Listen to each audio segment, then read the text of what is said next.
Hi everyone, this side Mayank. So in this video I will be talking about my first year articleship experience in EY and like the work exactly I have done till now. So which will be like I will be discussing all of my work without naming the client, keeping in mind the confidentiality clause and all the other practical aspects that I have done. So like when I was an intermediate, I have studied about like there's an essay which is essay 610, which is internal audit. So and even in final, you will be studying the same essay and more particularly about the internal audit and using the function of external auditor and other things. So in that, so like particularly. That was a generalized thing that has been mentioned in that essay. But if I talk about practicality, then it's a kind of more different aspect, and like the generic thing is same, but like if I talk about getting deep into a one function or into a one particular audit is something which is very interesting in practical internal audit. So when I started out, I was being deployed in a hospital. So my first day was in hospital, and after going there for 4 to 5 days, I realized that I was doing P2P audit.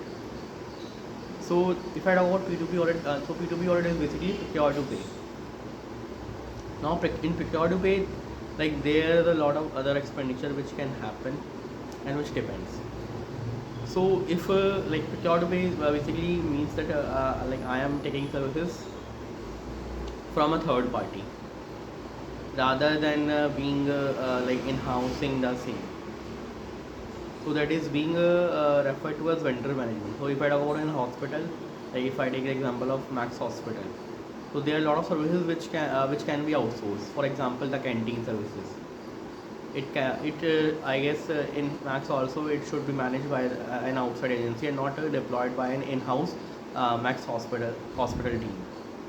Further, if I talk about the security guards, so those security guard services also generally is outsourced by another party. If I talk about the housekeeping services and the GDA services, you must have seen if you ever been visited to a hospital, there are a lot of staff outside the room who are available for the patient care. So those patient care agents are GDAs, and those are also outsourced because hospital can't take them like on their payroll or even can't manage on their own. So doctor, you also must know that they are also outsourced as they are providing the professional services. And there are a lot of other services also it can be radiology services, it can be blood center, or it can be any other function, like it can be also if I talk about blood tests which are being conducted inside an hospital or any other test, ultrasound. So these also can be outsourced rather than being managed by the in-house hospital team. So these are basically so we have to audit the same, like whether those third parties have so before deploying those third party, our contract needs to be entered between the hospital and a third party who are providing service. Let's take an example of canteen services. So during the audit we have to make sure that whether contractual terms and conditions being adhered to during the contract tenure by the canteen provider or by the GDA provider or by the security services provider. And we have to report discrepancies to the management. It be any kind, it can also be related to compliance issues, it can also be related to operational issues. Like it's all about finding out the risk. It can be operational risk, it can be financial risk. Mainly we try to find out the financial implication because that attracts the management most. and that is where management is looking for. So that is basically about my experience in in a hospital. Although I was new at that time, so I couldn't be able to go into much depth. But yes, that was my experience. I also visited Ranchi, like within 15 days of joining. So also conducted the same audit there too.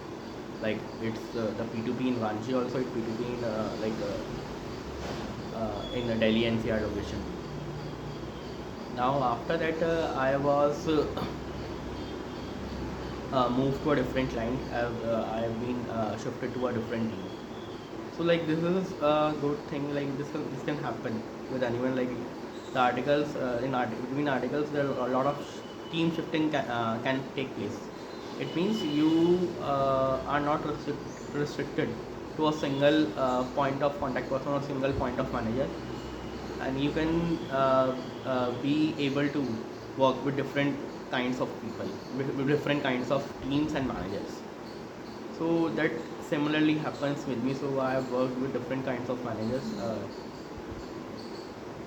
and I guess that was also a good thing. Although it can be positive as well as negative, because like if I am shifted to a manager who is very negative, who is not good, and my earlier manager was good, so it casts sometimes a negative impression. So that can be an disadvantage, but there are advantage too, because you will be basically shifting to a different industry and to a different client.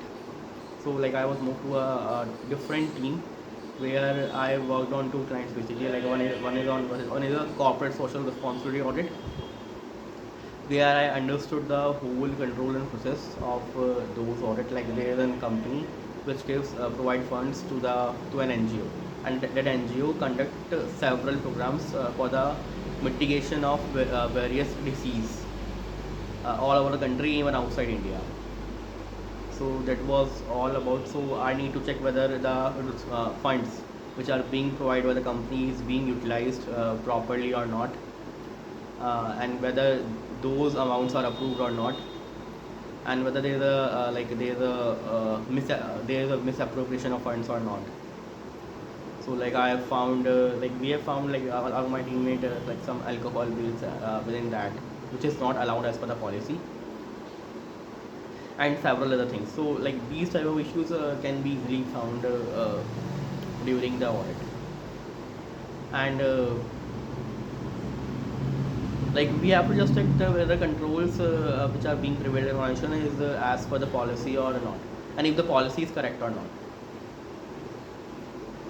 So that was all about it. CSR audit, and like consecutively I am doing the HR audit also in a separate company, which is a financial management company. So in that, like that was a very well good and managed company, and like we were not able to find like any critical issues as such. But yes, that was a good experience in HR, because like from sourcing a candidate to finally onboarding and selecting and to its termination or resignation, I have understood the entire process there, and that was a very useful thing, because HR is such a critical function in the very large company. If I talk about, now after that I was moved to agrochemical company, where I conducted a sales and marketing audit. So there also I learned a lot, like what is strategic marketing, what is customer marketing, and what is organic marketing, what is inorganic marketing, and other various other things. So that was also good experience. But yes, there I mostly do vouching and verification, and like matching of if I talk about matching, like three-way matching, which is your purchase order, your GRN, and your invoice should be matched against your payment that you have made to the vendor. So that was there in the sales and marketing audit, like making reports and how particularly in sales and marketing department functions, what are the strategies that they particularly made to boost their businesses to achieve their revenue. So that was all about there. But like after that, I was also moved to again. Yes, I moved to to a new client, which was steel and manufacturing client, and I also learned a lot there because like I got to know about GST, I2B, 3B, and about particularly if I talk about GST or about a GST portal of government. What is yeah, and there's there one particular thing that I was sent to the Ahmedabad alone. So I conducted I was given the whole area Gujarat, so I had to audit the whole gamut of customers there. So that was not an audit, particular audit, that was a review of that client customers. So that was also a good experience. I learned a lot there, like about GST, about invoices, about materials, like steel material, stainless steel, and other things. So that was particularly about my experience. Now after that, I was again moved to a hospital, and I conducted their HR audit. Like it remains the same thing, like attendance checking and recruiting, sourcing, onboarding, and all of that. And after conducting an HR audit, I was again, I guess I was again moved to HR audit in agrochemical company. But I haven't remained there for for so many days. I was moved to a different team. Now which I am currently working in. So that was basically the capital related to capital projects, where we are advising consulting the client regarding their capital projects and all of that, related accounting and other things, and vendor management, which is particularly it is pertaining to. So that was particularly about my experience. I have also came to know about a work breakdown structure, and including other things like how SAP is being developed. So during the entire tenure, I came to know about three softwares, largely SAP, Microsoft Dynamics 365, and Tally Prime. So these three software, I would not say that I have learned them in depth, but yes, I have an idea about all of them. Or also I gain an practical explore, like how reports are being downloaded can download from them, like how postings are being made in that software by the accountant, and all of that. So that was a good experience. Throughout the journey, I have realized that the importance of software in an organization. Like if there is no software, there is no IT department, then I guess it would be difficult for everyone to manage the systematic recording of data, which is needed by the top management for their analysis, and the importance of people, and the importance of interlinking between different departments, whether it is HR, whether it is admin, whether it is sales marketing, whether it is IT, finance, and any other department, depending upon the industry in which the organization is. So that was particularly about my experience working in EY, and like particularly in the internal audit or risk consulting department. So I would love to hear your thoughts, or your articleship experience in merger and acquisition or any other domain that you guys are doing. I hope you find this video insightful. If you want to have any other if you want to know any other thing from me, like about a practical exposure in risk consulting, or any other question that you have, you can ask. Thank you.